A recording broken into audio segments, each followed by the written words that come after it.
Tursus has a plan to make Goa net zero over 2024. We solarize, hybridize. But wait, we need your help. Join the revolution. Give a missed call on 8286938286. The High Court has disposed of a PIL suo motu taken in 2019 on the basis of media report that large-scale illegal sand extraction is going on in the Ragada River.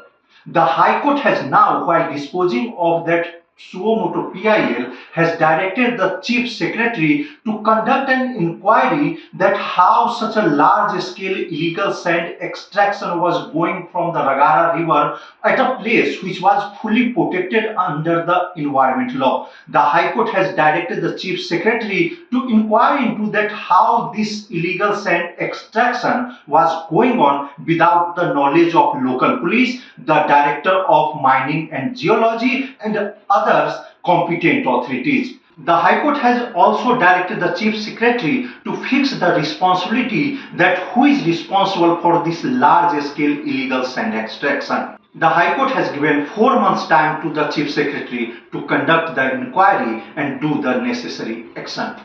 Mukesh Kumar for Prudent.